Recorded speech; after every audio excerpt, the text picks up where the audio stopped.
Entiendo. Ok, entonces estamos viendo esto de la teoría de Minkowski, la teoría de las látices, y a lo mejor ya en la parte final fuimos un poco rápido, y sí es importante más o menos entender algunas cositas de aquí, sobre todo por lo que viene después. Y nada más tomar en cuenta esto, ¿no? Voy a retomar a partir de aquí de la teoría de Minkowski. Esta es la clase 27, ¿verdad? Déjame ponerle aquí para que lo tenga de referencia. Entonces, la clase 27, ¿no? Estamos viendo esto de la teoría de Minkowski. Y entonces nos tomamos un campo numérico, que recuerden que es una extensión finita de los racionales. Entonces nos tomamos de grado n. Entonces vamos a fijar el grado ahorita por lo pronto. Entonces siempre vamos a suponer que mi campo, tiene grado n. Es una extensión finita, por lo tanto es una extensión algebraica. Y como estoy en una extensión separable, porque es de característica cero, entonces además también es simple, ¿verdad? Entonces este K puede ser generado pegándole un único elemento de grado n a los racionales, ¿no? ¿Ok?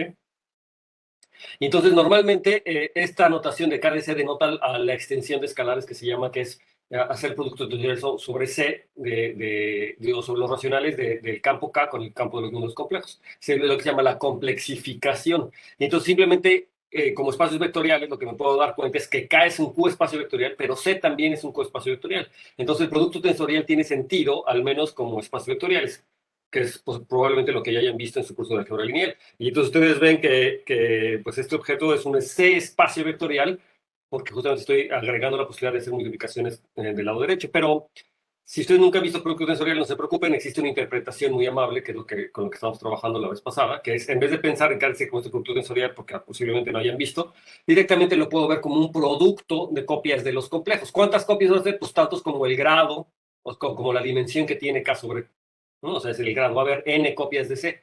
Pero esas copias de C las vamos a etiquetar o las vamos a indexar de acuerdo a los distintos encajes que tiene K a los números complejos, ¿no? Ya saben que hay tantos encajes como el grado de la extensión. En este caso estoy en una extensión separable, entonces hay tantos encajes como grado de la extensión.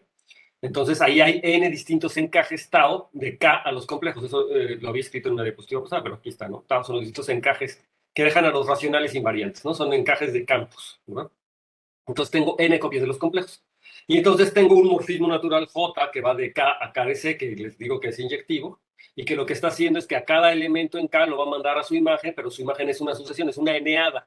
En realidad, más que una sucesión, es una eneada, ¿no? De n entradas, pero cada entrada está etiquetada por lo que le hace el tau, ¿verdad? El tau que le corresponde a ese elemento A. Y de hecho, cada una de estas entradas a veces las denotamos así, ¿no? Porque me di cuenta que en la anotación de ayer, a veces esto lo pongo como, lo puedo escribir aquí. Eso se puede escribir como A tau. O sea, A tau es la entrada correspondiente a en entrada tau. Digamos, A tau son distintas entradas. En este caso muy particular porque viene de A, ¿no? O sea, es decir, no todos los elementos aquí, no todos los elementos en este producto son imágenes de alguna A, ¿no? Entonces, a los elementos generales de aquí, más bien es lo que debería decir. Estos los denotamos como X indexado por el tau. En vez de poner X1, X2, X3, cuando está Xn, se les pone X indexado por el tau. Así se manejan los elementos de aquí. Y en particular, bueno, lo que pasa es que aquí en la imagen, o sea, J de A, el A tau, ¿verdad? El A tau correspondiente pues es ni más ni menos que la imagen de tau en A, es lo que estoy diciendo ya, ¿no? O sea, se entiende lo que está pasando, ¿no? Los meto con la imagen. Entonces les platicaba yo ayer que estos taos siempre me mandan una raíz, como son encajes del campo K a los complejos que dejan invariantes a los racionales. Entonces, en particular, el polinomio mínimo me lo deja invariante y se acuerdan de esa situación. A una raíz del polinomio mínimo la manda a otra raíz. O sea que si A me tomo su polinomio mínimo, entonces tau de A es raíz de otra vez del mismo polinomio mínimo. Por lo tanto, este vector que está aquí, que se le estamos presentando aquí, este vector, pues me manda los distintos conjugados de A, ¿no? O sea, las entradas de este vector son los distintos conjugados de A. Que podría ser que se repiten. La única forma en la que no se repiten es que A sea de grado n, o sea, que sea un generador, sea de grado n exactamente grado de extensión, entonces serían las distintas raíces del polinomio mínimo de A. Pero si este es de grado menor que n, entonces pues se repetirán algunas, ¿no? Lo que sí es que todas se van a repetir la misma cantidad, ¿no? Porque dependerá de las extensiones. Recuerden toda esa discusión que hemos tenido. Ok, entonces yo tengo este morfismo canónico que va de aquí para acá, mejor lo rayo aquí. Y entonces la estructura natural de C espacio vectorial, pues es que como son copias de C, entonces tengo coordenada, coordenada, es un C a la n, entonces tiene estructura natural de C espacio vectorial. Nada más que el orden, no he fijado un orden predeterminado de las taus, ¿no? Por eso no lo estoy viendo como coordenadas, simplemente son elementos etiquetados por tau. Eso no importa. Y entonces, la otra cosa que les decía ayer es que además tengo una forma bilineal hermitiana, ¿no? Entonces recuerden, les recordaba yo que era lo que es una forma bilineal hermitiana. De hecho, déjenme poner toda la página de prueba de una vez porque ya lo habíamos visto. Entonces, más que una forma bilineal, realmente lo que tenemos es un producto escalar hermitiano, que es un tipo particular de formas bilineales. Entonces, un producto escalar es una función bilineal. En realidad, aquí le puse de KdC, pero en realidad debería de ser de KdC cruz KdC. Déjense lo corrijo de una vez, porque es una forma bilineal. Va de aquí a los números complejos, de tal manera que si yo me agarro un par de elementos, entonces X denota una eneada, Y denota una eneada, etiquetadas, las coordenadas son etiquetadas por el taos, por los taos, como ya hemos dicho antes. Entonces el producto escalar es como el producto escalar usual en C a la N, ¿no? Es el producto escalar de los complejos, es el producto hermitiano. O sea, que me agarro el producto entrada por entrada, nada más que la segunda coordenada la tengo que conjugar y luego hago la suma de todos ellos, ¿no? Entonces, esta es la situación, donde X tau es la coordenada taoésima de X. De hecho, esta notación, esta cosa que está aquí, más bien la quería decir antes, y es lo que antes ya habíamos dicho, ¿no? Porque X y Y no necesariamente vienen de la imagen. En el caso de que X y Y vengan de la imagen de J, del morfismo J, pues entonces ahora sí se tengo esa cosa, ¿no? X tau es J de X. Y entonces les recordaba que una forma bilineal, les recordaba que una forma bilineal, y que vamos a notar por H, es hermitiana, o Hermit, en inglés sería Hermitian, y si es C lineal en la primera entrada, ¿sí? Entonces quiere decir que cumple esta condición. Cuando lambda es un escalar complejo, entonces aquí déjenme ponerle lambda complejo. Cuando lambda es un escalar complejo, entonces me separa sumas y me saca al escalar, es lineal en la primera entrada. Ahora no le pido que sea lineal en la segunda entrada, pero es casi lineal en la segunda entrada, en el sentido de que más bien, digo, eso se puede representar de esta forma diciendo que cuando yo invierto X y Y o cuando los cambios de orden me sale como el conjugado, y entonces como esta que está aquí es lineal en la primera entrada, ustedes ven que los escalares van a salir conjugados, ¿no? En la segunda entrada, en vez de sacar los escalares normalmente, los escalares salen conjugados, pero la linealidad en cuanto a abrir sumas, pues se sigue cumpliendo. Eso no tiene ningún problema, porque aquí también se va a poder sacar. Lo único es el escalar que va a seguir como conjugado. Entonces, es una forma hermitiana. Ustedes pueden ver inmediatamente que esta definición de producto escalar cumple con esas características, ¿no? Es hermitiano, ¿no? Y justamente lo hermitiano lo ve esta situación, ¿no? Notar que esto en principio es un número complejo, ¿verdad? Los valores de esta forma bilineal es un número complejo, entonces no me mide. ¿Qué pasó? Que algo pasó. Sí, ahora veo todo blanco, no sé por qué. O sea, se ve todo. Ahí. ¿Ya se Sí, arregló? ahora sí. Sí. O sea, se me cambió de... Eh, ok, entonces le decimos que el producto es un producto escalar hermitiano porque esto solamente es una forma bilineal hermitiana, entonces si además es positiva definida y no degenerado. Entonces positiva definida quiere decir que h de xx siempre sea mayor o igual que cero y que sea cero solamente si x es igual. Esa es la parte de no degeneración, ¿verdad? Notar que aquí, como les había dicho ayer, ¿verdad? Aquí estoy diciendo que esto es mayor que cero, pero como les había comentado hace unos segundos, en principio el producto o la forma bilineal toma valores en los complejos. Entonces, pues, ¿qué cosa quiere decir que un complejo sea mayor que cero, mayor o igual que cero, ¿verdad? Pero les comentaba que justamente la propiedad de antisimetría o la propiedad de esta casi simetría cuando yo conjugo implica que cuando yo meto la misma variable tanto en la primera como en la segunda, pues me da un número real, ¿verdad? O sea, h de x es un número real. Es una forma cuadrática real, de hecho, ¿no? ¿Sí? ¿Lo ven? Entonces esto me da mayor o igual que cero. Entonces se puede calcular, esto es mayor que cero. Y pues que la no degeneración tiene que ver con que solamente sea cero el cero. Y esto también se puede ver en la matriz que se le puede asociar a una forma bilineal. Recuerden, cuando yo tengo la matriz asociada a la forma bilineal, se puede diagonalizar por la simetría, ¿verdad? Y entonces en el número de eigenvalores, ¿verdad?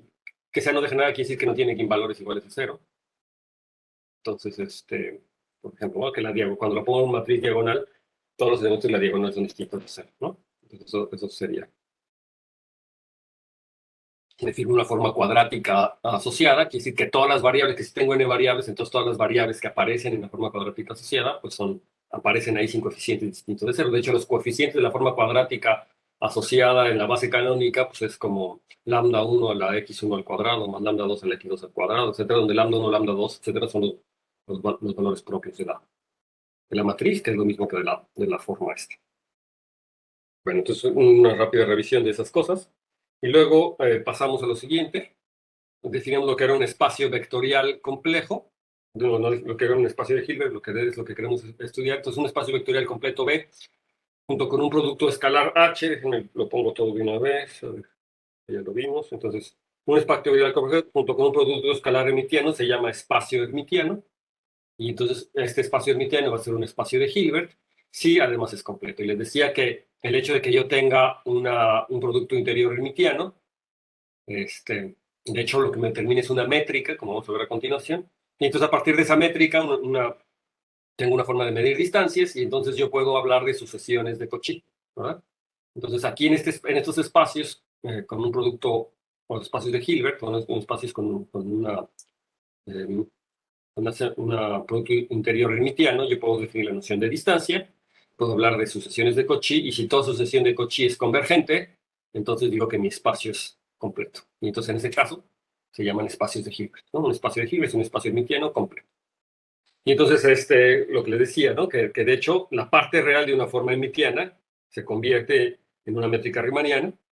¿Y qué es una métrica riemanniana? Pues simplemente es una forma bilineal real, ahora sí toma valores real, que es además simétrica y definida positiva, y con esta forma bilineal pues yo puedo definir la noción de norma, ¿verdad? De un vector, que es esto, y por lo tanto puedo definir la noción de distancia entre vectores. Y eso es lo que me permite, por ejemplo, estudiar la completez, ¿de acuerdo? De una forma bilineal, ¿no? Entonces, en ese sentido, KDC, el espacio de Hilbert que acabamos de estudiar, el KDC es un espacio hermitiano con la métrica estándar, ¿no? Y esta es la métrica estándar, justamente. Esta que está aquí. Decía que esta es una métrica riemanniana también, más adelante. ¿Hay alguna duda hasta aquí? ¿Todo bien? Bien, entonces estamos bien aquí. Entonces la siguiente, agregué una página que no quería. Esto. Y entonces ahora lo que tenemos que entender es un poquito la acción del grupo de Galois, y particularmente con el grupo de Galois es importante que lo haga de ceros reales porque esto se presta a generalizaciones. Pero lo que es importante es que entender que el grupo de Galois es un grupo cíclico, ¿verdad? Generado por la conjugación compleja. Entonces el grupo de Galois de los complejos a los reales solamente tiene dos elementos, que es la identidad y la conjugación compleja. Hemos visto una razón por qué. Entonces vamos a anotar por F, y más adelante también se justifica por qué se le llama F a esta conjugación compleja, ¿no? Muchas veces se le llama sigma también, ¿no? Esa es otra notación. Aquí el F realmente viene por el Frobenius, o por el morfismo de Frobenius que aparece en campos finitos, porque se hace una cosa completamente análoga también sobre el campo finito. Y entonces este F aquí lo vamos a anotar así, que es la conjugación compleja, ¿no? Entonces F de Ricino. Entonces lo que le decía es que este grupo de Galois actúa en este espacio en cada uno de los factores, ¿no? Pues simplemente, si yo hago F en una X tau, pues simplemente lo que voy a hacer es conjugar con los X taus, ¿no? Pero también el grupo de Galois actúa en los homomorfismos o en los encajes culineales que van de K, del campo K a los complejos. También actúa en este conjunto. Entonces, como actúa en este conjunto, ¿cómo actúa? Pues simplemente es que F en tau debería ser otro homomorfismo que está aquí. Entonces lo tengo que evaluar en una X, les tengo que decir quién es esa X. Entonces lo que me está diciendo es que tau de X, primero hago cálculo tau de X, del elemento tau de X, y ya que me tomo tau de X, entonces le aplico F a esta cosa. Y entonces esto resulta simplemente en conjugar la imagen de tau de X, es decir, F asterisco de tau, la acción de F en este encaje es ni más ni menos tomarse el encaje conjugado, que se entiende que es eso, ¿no? Que es el encaje conjugado, que es la composición, así se llama, ¿no? El encaje conjugado es la composición con la conjugación compleja. O sea, unifico primero en la imagen y luego conjugo. Y entonces, así yo puedo juntar estas dos acciones para hacer una única acción que va a tener unas propiedades muy interesantes en el espacio KDC, en el producto de las tablas C. Y entonces, ¿cómo va a definir la acción? Pues justamente la acción aquí la vamos a definir, pues si me tomo aquí un Z, pues si yo aquí me tomo un Z, la pregunta ¿a quién va a dar? Pues primero va a dar a una sucesión que la vamos a llamar F de Z, pero la cosa es que es F de Z, que es esa sucesión, ¿verdad? F de Z, lo escribimos. F de Z es una sucesión que sus coordenadas tauésimas son estas que están aquí. La coordenada tauésima de esta imagen es ni más ni menos Z conjugado por tau conjugado. ¿De acuerdo? Entonces eso es lo que estoy haciendo. ¿Sí? ¿Hay alguna duda? Queda claro lo que está pasando aquí.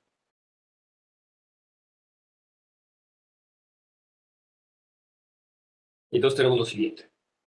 Que el producto escalar, este que habíamos definido, resulta que también es, el resultado escalar que habíamos definido resulta que es F invariante. Y entonces, ¿qué quiere decir que sea F invariante? O sea, que es invariante, o que en otras palabras, el grupo de Galois deja invariante a este producto escalar. Y en otras palabras, lo que quiere decir es que si yo meto, ¿verdad? Hago actuar a la conjugación compleja en cada una de las variables y me pregunto a cuánto vale este valor, lo que me está diciendo es que esto es ni más ni menos que F dejándolo actuar en X, Y. O sea, dije aquí F invariante y es F equivariante. Les digo que debería decir equivariante. Aquí lo voy a borrar.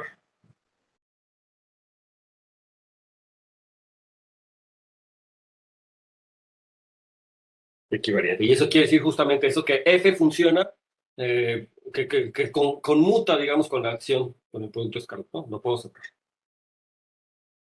Y entonces, eso es algo fácil de ver, ¿verdad? ¿No?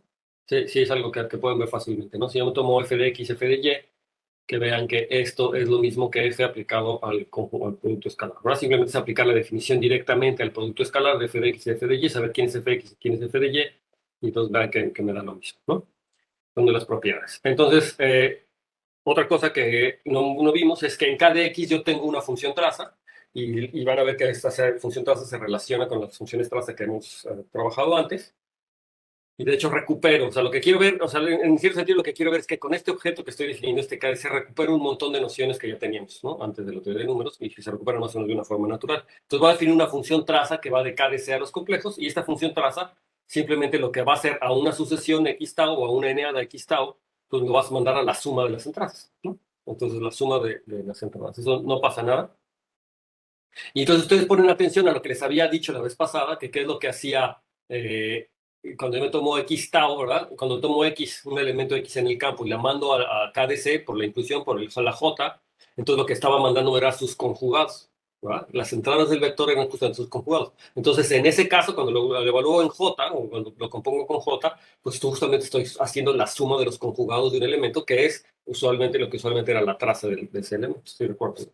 Entonces, pues por eso es que la traza, bueno, va a cumplir esa propiedad, pero la traza es una transformación que es lineal, es inmediato que vean que es lineal, pues por esto que se define como la suma coordenada-coordenada de los elementos, es claramente es lineal y también es F invariante, ¿no? Eso nuevamente, ¿qué es lo que quiere decir?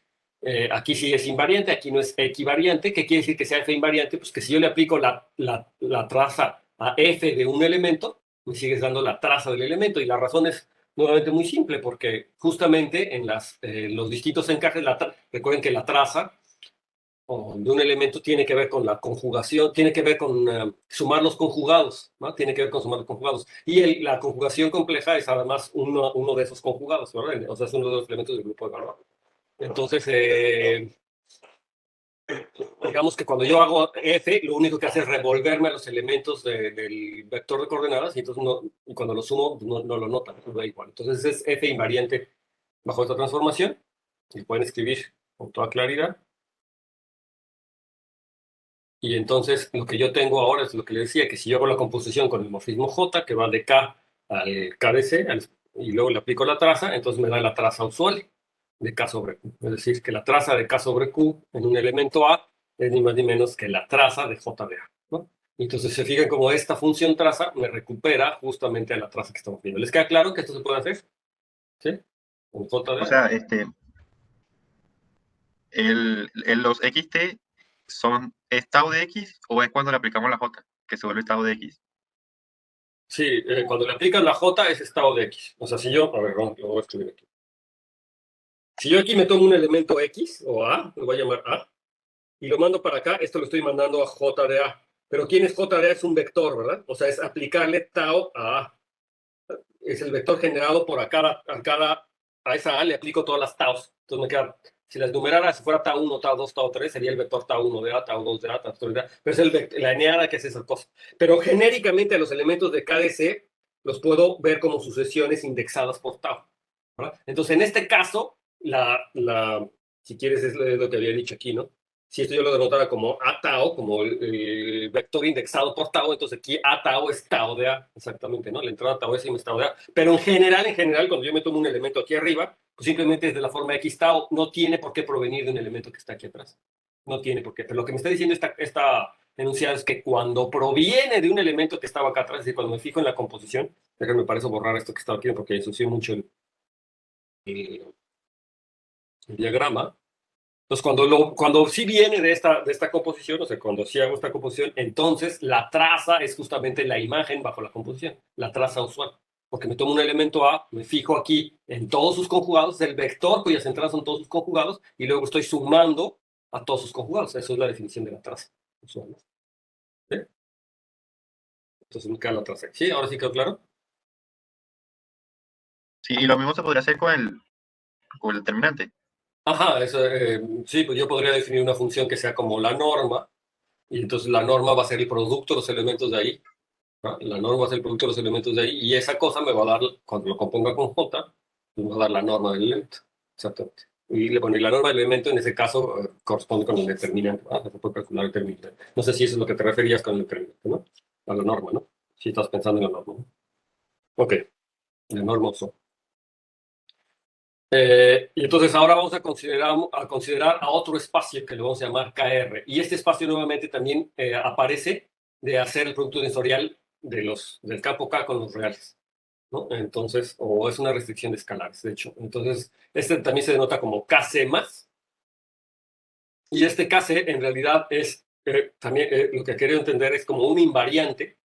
Son los invariantes del espacio KC, o sea, del producto C, bajo la acción del grupo de Galois S sobre R. O sea, son los invariantes. De hecho, la notación moderna realmente de este tipo de espacios es esta que está aquí. Esto lo que quiere decir, cuando yo tengo algo elevado a un grupo, quiere decir que el grupo, para empezar, actúa en este conjunto y que este conjunto que estoy teniendo como el exponente son los invariantes, o sea, son los elementos que quedan fijos bajo la acción del grupo.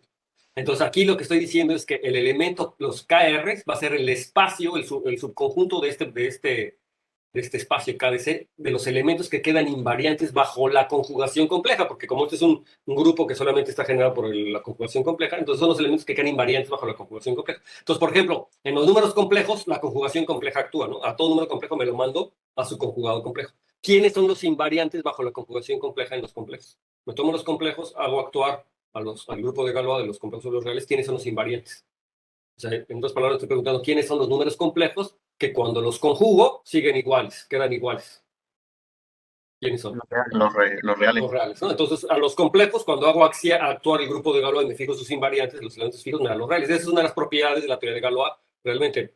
Pero eso es algo que viene más de la teoría de grupos. O sea, lo puedo hacer en general para cuando tengo un grupo cualquiera que actúe en un conjunto, me fijo en sus invariantes. Entonces, eso es lo que estamos definiendo aquí. Entonces son los invariantes bajo la acción del grupo de Galois, son invariantes de KDC bajo la acción de la F, o sea, de la conjugación compleja. En otras palabras, KDC lo puedo pensar como las sucesiones X tau que viven en KDC, de tal manera que cuando hago la acción del grupo de Galois, y recuerden cómo definimos la acción del grupo de Galois, era conjugar el elemento, pero también primero conjugar con la tau, eso lo único que me está haciendo es revolverme, ¿verdad? Revolverme las coordenadas de mi vector, como dice tau conjugado, y luego a cada una de las entradas la conjugo.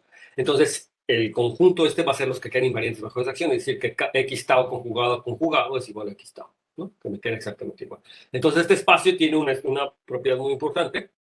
De hecho, lo vamos a bautizar con un nombre. Entonces, notar que si A está en K, entonces en el campo base, entonces tau conjugado de A es exactamente lo mismo que primero aplicar a tau de A y conjugar, ¿no?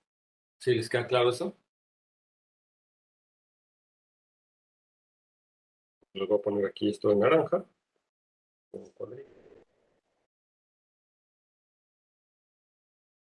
sea, por definición, ¿quién es tau conjugado de A? O sea, justamente por definición era la conjugación compleja compuesto con tau, ¿no? O sea, es justamente tau A conjugado. ¿Sí les queda claro? Sí. O sea, eso es básicamente por definición. Nada más que de repente puede sacar de onda porque lo está escribiendo de dos formas diferentes. Sí, recuerden que era tau conjugado. O sea, tau conjugado es en realidad F compuesto con tau, donde F es la conjugación compleja. Es lo que está haciendo. Entonces ya queda claro que esto es igual a eso, ¿verdad? Porque es otra forma de escribir. Nada más que tau es un nuevo operador. Más si esto ya lo evalúo en A, pues ya me queda esta cosa que está en el cuadrito aquí. Entonces, como tenemos esto, entonces, ¿quién es F de J de A? Pues yo digo que F de J de A tiene que ser exactamente igual a J de A. ¿Sí lo ven por qué? Ahí FJA conjuga cada entrada, ¿no? Entonces, J de A es la entrada que es el vector, ¿verdad? Esto sería F. Lo voy a tener que borrar porque F de tau de A, ¿no? Porque J de A es el vector que se obtiene en cada una de las entradas, lo estoy poniendo tau de A, o sea, es el A tau. El A tau es tau de A. En este caso, y luego esta cosa, pues lo estoy conjugando, o sea, me queda tau de A conjugado, ¿no? Eh,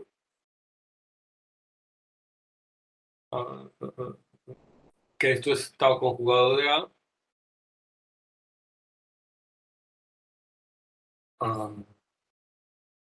¿Ya? Pero realmente no daría una permutación Sí, del... hay una permutación, de hecho lo necesito escribir ¿cómo lo necesito escribir? A ver, déjame borrarlo. O sea, esto lo voy a escribir, ya sé qué es esto, pero esto sería las coordenadas a tau, ¿no? O sea, estas serían las coordenadas a tau y luego le tengo que aplicar f. Y entonces ahora sí, cuando yo hago este f aquí, entonces lo que estaría haciendo es a conjugado, tau conjugado, ¿no? Eso es lo que me está dando sería esta situación de a conjugado, tau conjugado, pero entonces esto, por lo que les acabo de decir, eso tiene que ser igual exactamente a tau de a. O sea, esto me tiene que regresar exactamente la tau, o sea, un vector tau de A. Lo que pasa es que hay una permutación de los elementos, pero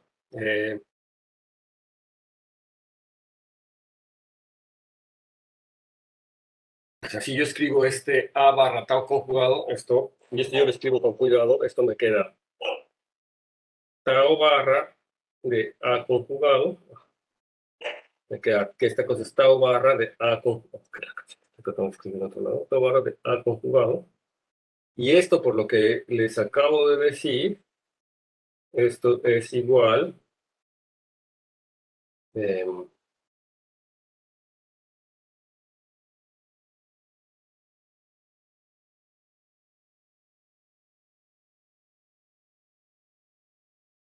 tau de A conjugado conjugado, y lo que yo tengo que ver es quién está en la coordenada tauésima, ¿no? O sea, para ver que es igual, la pregunta es quién está en la coordenada tauésima. Entonces, en la coordenada tauésima lo que estaba era el tau conjugado, pero está en la conjugado, que eso es exactamente que el conjugar el otro. O sea, que me debería dar este que está aquí, a ver, lo tengo que escribir con cuidado si quiero ver exactamente cómo está. O sea, más bien la pregunta es, ¿qué quiere decir que f de j de a sea igual a j de a? Quiere decir que si me fijo en la entrada tauésima de cada una de estas dos entradas, entonces debería ser lo mismo, ¿no? Entonces la pregunta es, ¿quién es la entrada tauésima de f de j y quién es la entrada tauésima de j de a? ¿No? Entonces esa sería la pregunta. Entonces, a ver, si lo quieren lo hacemos con cuidado, a ver si nos sale con cuidadito. Entonces la pregunta aquí es, si yo quisiera ver que estos dos son iguales, lo que tengo que ver es que tienen las mismas coordenadas, ¿no? Entonces la pregunta es, ¿quién es la coordenada tauésima de esta entrada? Entonces tendría que hacer fj de a y luego preguntarme por la entrada tauésima de este. Y luego lo que me gustaría ver, ¿verdad? Lo que me gustaría ver es que esto es exactamente la entrada tauésima de J de A. ¿Verdad? Eso es lo que me gustaría. Para demostrar que son iguales, tengo que ver que entrada por entrada son iguales.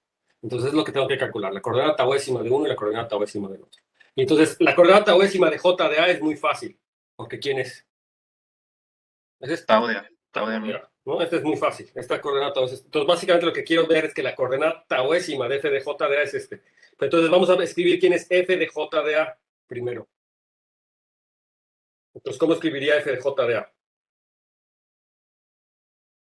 Entonces, f de j de a primero lo que hace es mandarme a tau a de a cada una de las entradas, ¿no? O sea, este me va a quedar, ¿qué es?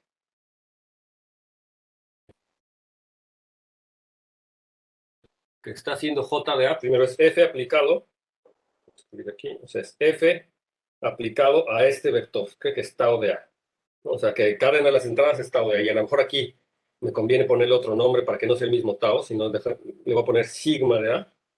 Pero es que el sigma es casi la S y la identidad. O sea, hay dos, ¿verdad? No hay mucha diferencia, pero bueno. Ya. Me queda f aplicado a sigma de a. Y f aplicado a sigma de a, ya sabemos quién es, ¿verdad? Este es el que sería la solución a sigma, donde sigma es uno de sus encajes. Y entonces f aplicado a la sigma de a, esto es lo que me quedaría, debería de ser a conjugado, sigma conjugado, ¿no? O sea, me queda esta sucesión, ¿no? Cuando sigma es uno, va recorriendo todos los encajes, ¿no? Cuando sigma va recorriendo todos los encajes. Y ahora la pregunta es, bueno, de este vector, ¿quién es la coordenada tauésima? Entonces, la pregunta es, ¿quién es A conjugado, sigma conjugado, la coordenada tauésima? ¿Cómo obtengo la coordenada tauésima de esta cosa? Una Tiene que pregunta. ser el que... no. Entonces, sigma conjugado tendría que ser igual a tau, ¿verdad? O bien, sigma tiene que ser igual a tau conjugado. O sea, va a ser, esta la voy a agarrar cuando me agarre tau conjugado. Entonces, ¿cuándo es cuando sigma es igual a tau conjugado?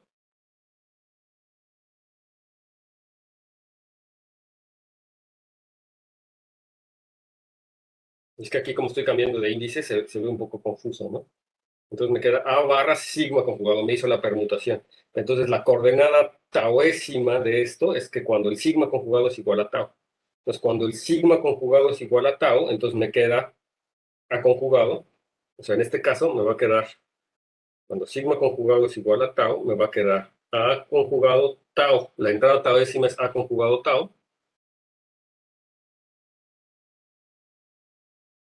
Y esto es igual al conjugado. Esto es igual a F de A tau, ¿no? Este es el conjugado de tau de A, ¿no? Porque A tau es tau de A. Entonces el conjugado de A tau de A, y esto es igual a tau conjugado de A, que era lo que quería, ¿no? Pero A conjugado de tau no es tau A conjugado. A ver, A conjugado de tau es A conjugado de tau, es tau A conjugado, ¿verdad? ¿Qué dije aquí? Es tau A conjugado. Esa no es la conjugación. A ver, esto es lo mismo que tau de A conjugado.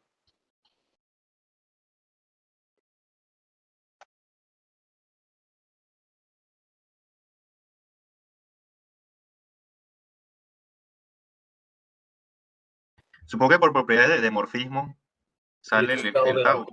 esto es tau de A conjugado. Sí, eso debería de ser, déjame pensarlo tantito. Tau es un encaje, ¿no? A los complejos. Sí, por eso. Sobre eso yo, tau de A conjugado no es tau conjugado de A por ser un encaje.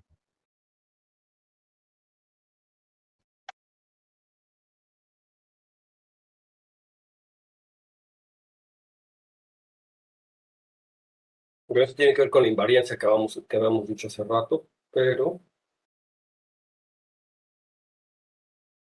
¿Por qué me estoy confundiendo? Esto debería ser aquí más sencillito. O sea, f de j de a debería ser que si yo conjugo el j de a, me debería ser. Entonces, para eso me tengo que fijar en la coordenada tauésima. Y quiero ver aquí en la coordenada tauésima en ambos lados. Entonces, por un lado, j, la coordenada tauésima de j de a es tau de a.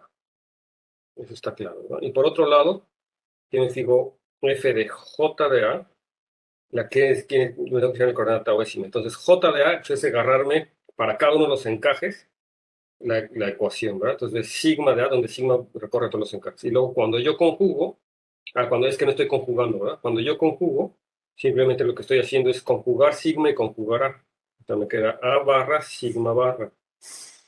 Y A barra sigma barra, la pregunta es quién es la coordenada tauésima. Y esa coordenada tauésima se va a agarrar, pues cuando sigma barra sea tau, ¿verdad? Entonces, si sigma barra es tau,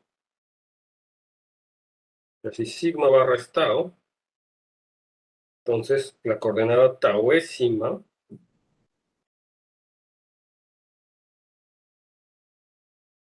pues sería esta, ¿va? Tau de A barra. Esta cosa es F de A tau. Es tau de A barra. Entonces, tau de A barra. Y entonces aquí la única cosa que me salvaría, todo esto hasta aquí va bien, la única cosa que me salvaría es que en efecto tau del conjugado da igual al conjugado de tau. Pero el tau es un encaje de K a los... es un encaje de K a los complejos. Entonces, si yo me tomo el conjugado complejo,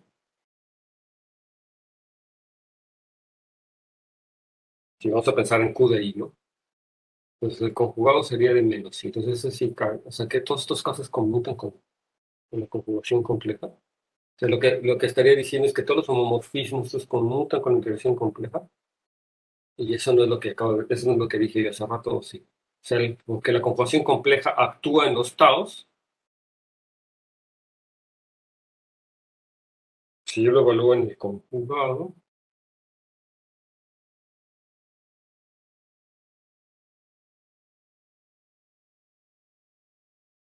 sí,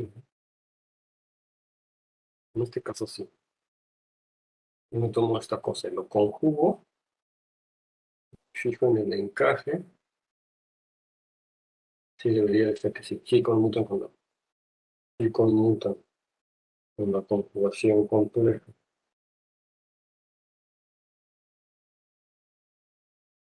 Aquí lo único que hay que ver es si los elementos de la base encajan en el conjugado.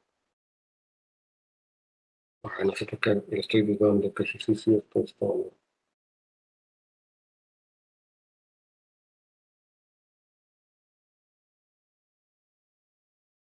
no.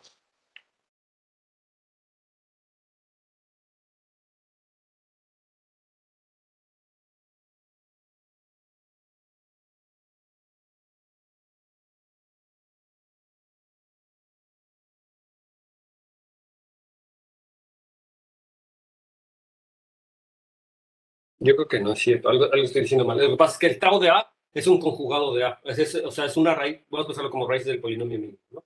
Me tomo A y la raíz del polinomio mínimo de A. Entonces, hasta A y algunas otras raíces. Los taos, lo único que en ese A lo que están haciendo es mandarme A cualquier otra raíz del polinomio mínimo.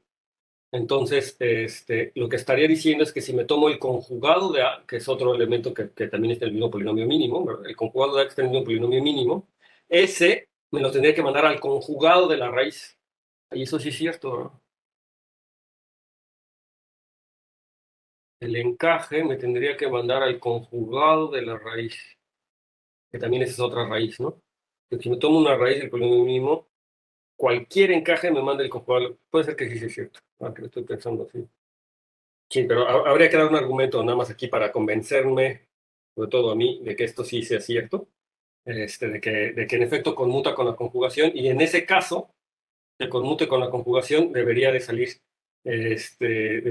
automáticamente eso que está ahí arriba.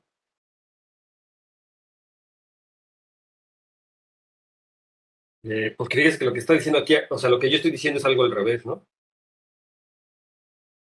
sea, yo lo que estamos afirmando aquí es que, ¿no? Es que tau de A conjugado debería de ser igual a tau de A conjugado. O sea, casi lo que está ahí arriba, pero al revés con el conjugado del otro lado. Eso es lo que estoy, que es tau conjugado de A. Y puede ser que sí sea cierto, pero ahorita me entró la duda, ¿no? Hay que pensar en un argumento de que eso, de que sí, eso sí es cierto o no, esta situación, para cualquier encaje. Pero bueno, en dado caso, si eso es cierto, entonces automáticamente tengo la cosa que habíamos dicho aquí antes, ¿no? Ahora lo necesito borrar porque si no lo borro se va a empalmar con lo que sí. Pero bueno, aquí lo dejo de naranja para pensarlo. A ver, es un problema interesante pensar en discutirlo en el foro, ¿no? En el foro que tenemos, nada más, se me hace que es facilísimo verlo, pero ahorita aquí está entrando la duda y pues si hay duda hay que revisarlo con cuidado, ¿ok? Debe ser una cosa fácil. Pero bueno, en fin. Entonces, para todo A tenemos, esto se cumple, que tau conjugado es igual a tau conjugado, y entonces, ya borré lo que, no sé qué decía ahí. Entonces vamos a tener una aplicación, lo importante es esto, que vamos a tener una aplicación de K a KDR. Ajá, que si yo hago la restricción de J a K, entonces también voy a tener una aplicación a KDR. Y justamente pasa porque yo tengo que tau de A es igual a tau de A conjugado. Eh,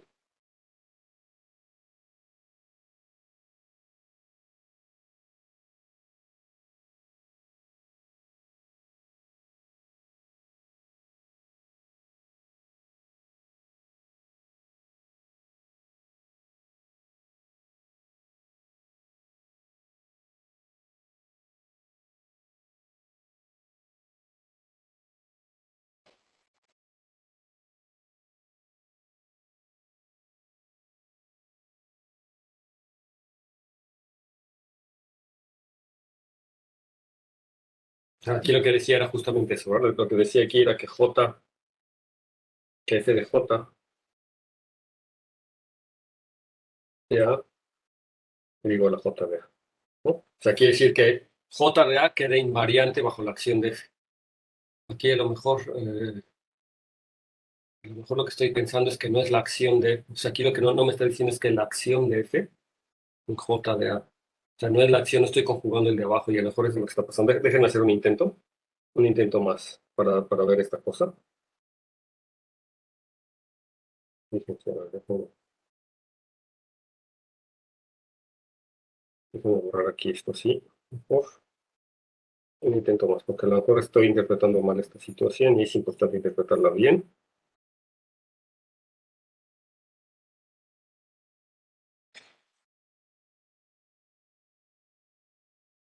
Lo que pasa es que fíjense que yo puedo conjugar j de a y eso no quiere decir que es la acción que les acabo de decir. O sea, yo puedo conjugar j de a. Entonces, nuevamente me tendría que fijar quién es la coordenada tauésima de f de j de a, la coordenada tauésima de c, y preguntarme si esto es igual a la coordenada tauésima de j de a, nada más, que ya sé que es tau de a, ¿no? Esta sí es. Entonces, la pregunta sí es esto. Entonces, tengo que fijarme en f de j de a y ver quién es la coordenada tauésima. Pero si no hago la acción que le dije, si nada más es f evaluado en j de a, que es una cosa de las cosas que yo puedo hacer directamente, no pensarlo como la acción, sino es f evaluado en j de a. Entonces, j de a es el vector, ¿verdad? El vector que está formado por las taus de a. O sea, es que el fenómeno juega por las tau de as y luego, pues lo único que estoy haciendo es conjugar, ¿no? Entonces, la tau de as conjugada, entonces esto es lo mismo, eh,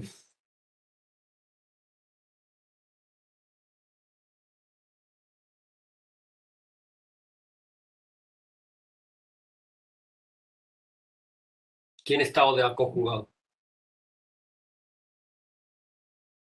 Que nuevamente lo que yo quiero ver es quién es la coordenada tauésima de esto. No está, no es, o sea, el FJDA no cambia también el tau.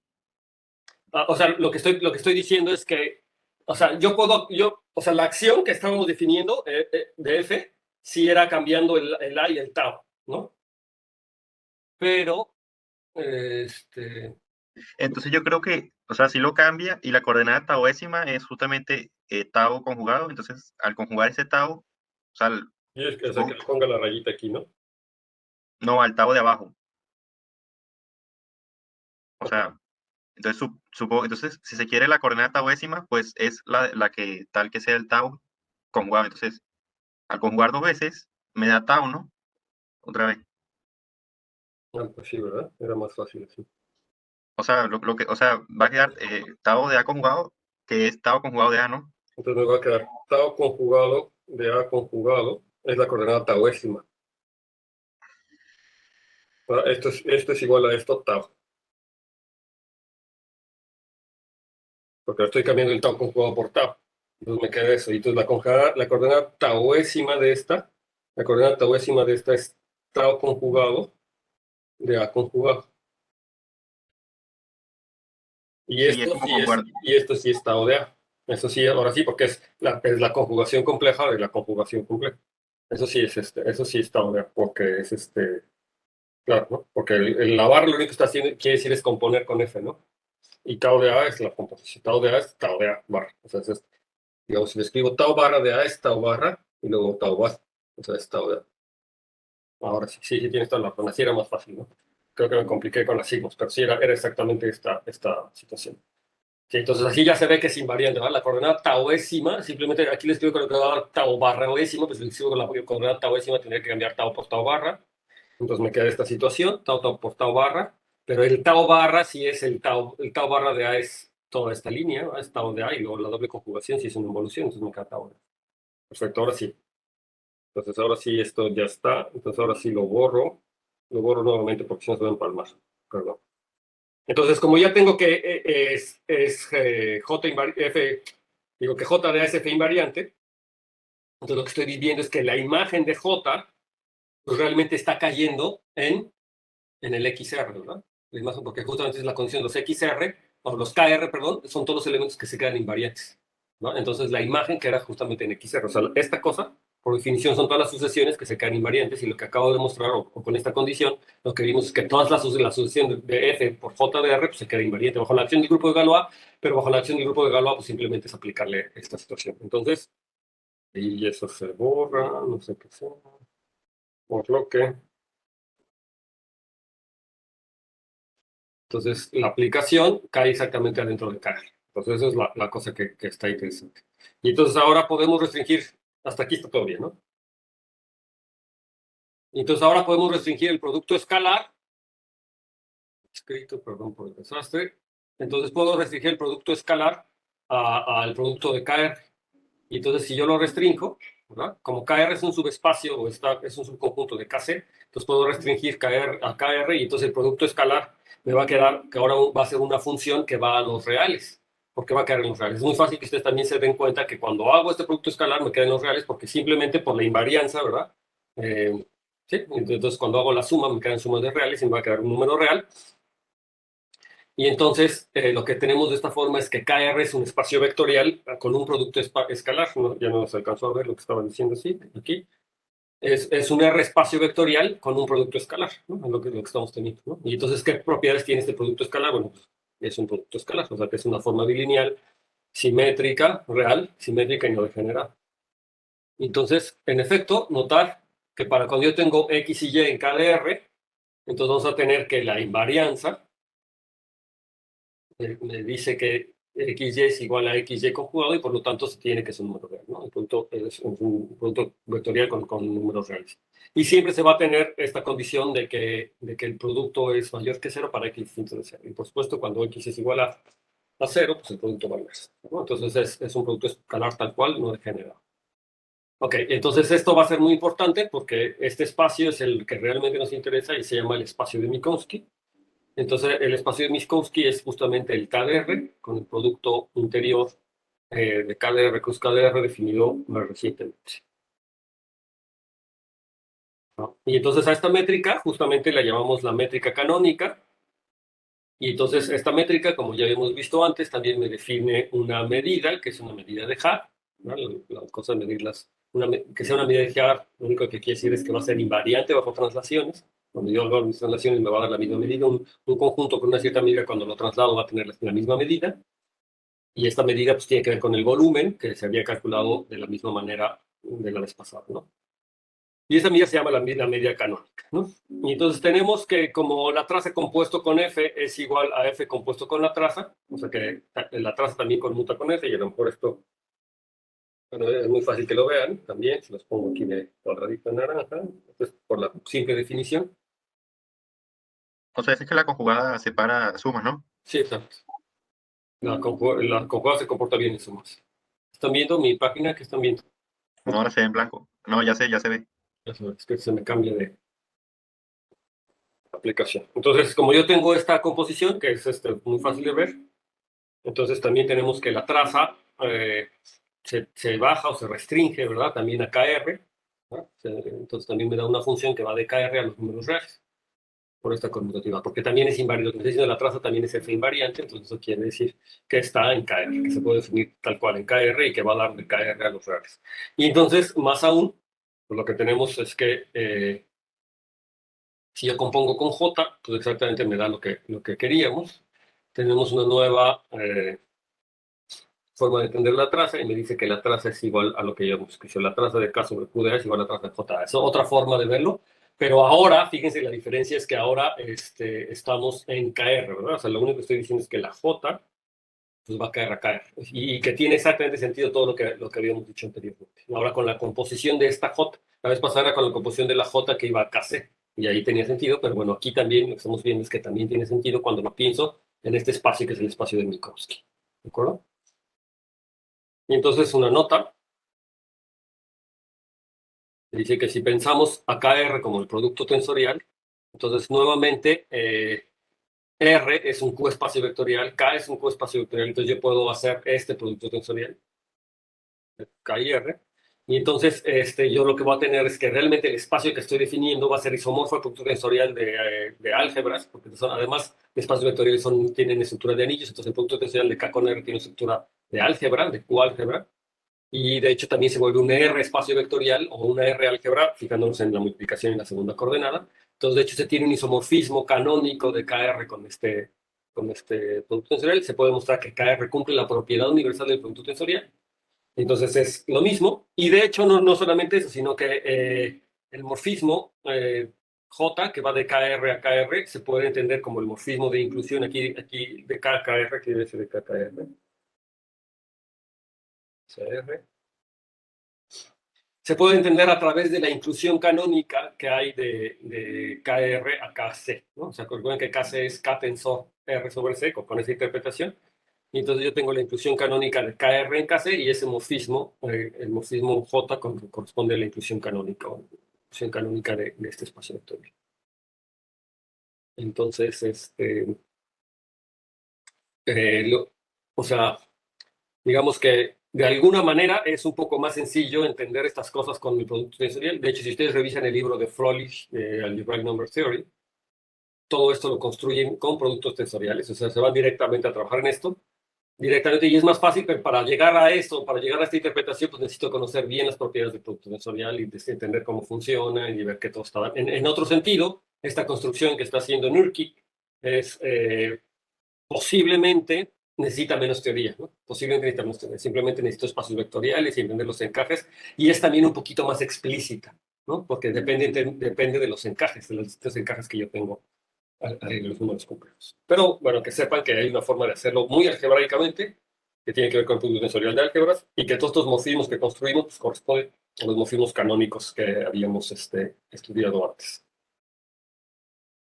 Y entonces, en este sentido, también la conjugación compleja, por ejemplo, se ve que es simplemente la conjugación en la segunda coordenada de la variable A.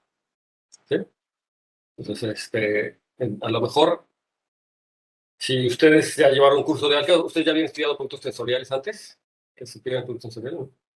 ¿O solamente espacios vectoriales? Bueno, yo recuerdo que en un curso de categorías y módulos, vimos producto tensorial de módulos, pero al final, entonces no recuerdo mucho. Ajá. Bueno, entonces sí, si ustedes toman un curso, por ejemplo, de álgebra conmutativa, ahí van a casi las primeras cosas que uno empieza es cursar el punto tensorial de módulos y luego el punto tensorial de álgebra, si uno hace este tipo de cosas. Si llevan un curso a lo mejor de geometría algebraica, al principio del curso